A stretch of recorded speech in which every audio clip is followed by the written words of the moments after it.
Welcome to this episode of Mastering the Zodiac. My name is Athen. So today I want to cover how astrology works. As many of you already know, I'm a full-time professional astrologer. Astrology has transformed my life personally on a very deep level, as well as countless others that I've gratefully had the opportunity to work with as an astrologer.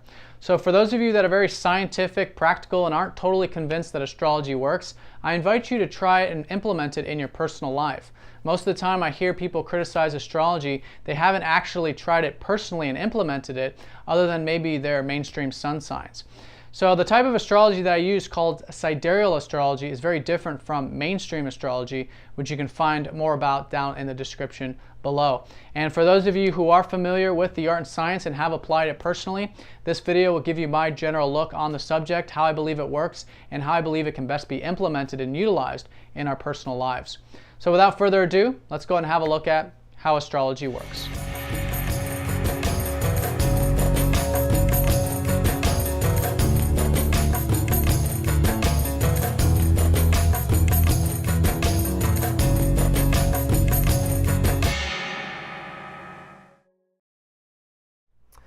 For many years, mankind has viewed the universe as an arena of cause and effect, where each piece of the universe can be traced back to a series of actions placed on it by something else. Whether it's Adam and Eve or the Big Bang, all elements are here because some other thing acted upon it, giving it the characteristics and location it has today. This is how many astrologers have viewed the stars and planets for many centuries. They have viewed them as bodies in the sky having some effect on us. This can be most noticeably observed in the Vedic traditions, where the grahas, the Sanskrit word for planets, literally seize and lay a hold of our being, influencing certain actions we take. While cause and effect is certainly an important fundamental principle of our universe, perhaps this isn't what explains how astrology works. Thanks to the discoveries of Carl G. Jung in the early to mid-20th century, we now understand that perhaps there is something more to these so-called planetary influences. Synchronicity, as coined by Jung, occurs when two events take place that are connected by meaning but are not causally related. In other words, when a planet enters a constellation, perhaps the stars and the planet itself are not influencing us directly, but instead the event simply coincides with our personal ones. Shamans, clerics, philosophers, and recently scientists have postulated that perhaps we are living in an interconnected universe, that everything within it is having a fundamental shared experience. Thus, by observing the experiences of any one piece of the universe, we can determine synchronistically the commonality of what every other piece might be experiencing at that time. Since planetary orbit is consistent, astrology is a very good tool for predicting future experiences with precision. Using astrology, we can look at the placement of celestial bodies to determine what the experiences symbolize and what similar ones we will be experiencing at that same point in time.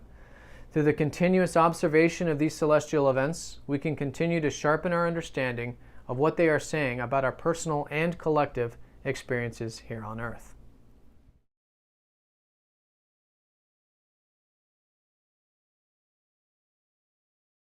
Although astrology is often used to determine which external experiences will transpire, such as financial windfalls or a new relationship, what astrology is actually showing us is what type of experiences are taking place internally.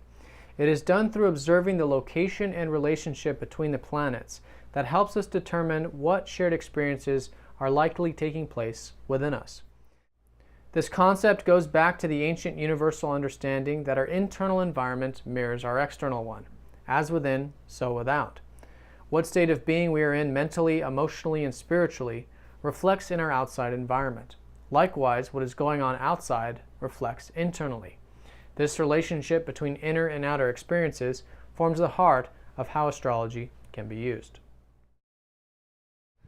Since astrology starts by looking at an external environment, such as a planet in a constellation, we are, in a sense, working backwards.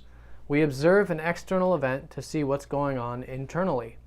This one-step process is the point of highest accuracy, since it involves one external and one internal event. It is possible, however, to take the process one step further. Once we have discovered what the internal environment is, we can predict what the external one will likely be. Keep in mind, however, that this dilutes the process slightly, since we are working from an external to an internal to an external again. Predicting outside experiences can be done with a high level of accuracy, but only through a thorough understanding of the internal ones first, and even then, not as precisely. This makes astrology a tool best used for understanding internal experiences primarily, and external ones secondarily. So is it that astrology works through planetary influence, or is it through synchronicity, or maybe there's a completely different way of looking at it? This is my personal take on the subject. I'd love to hear from you down in the comment section below. If you're new to the channel, be sure to subscribe, and of course, for more information, you can check out the links on this page. So thanks for watching, have a fantastic week, and I'll see you next time.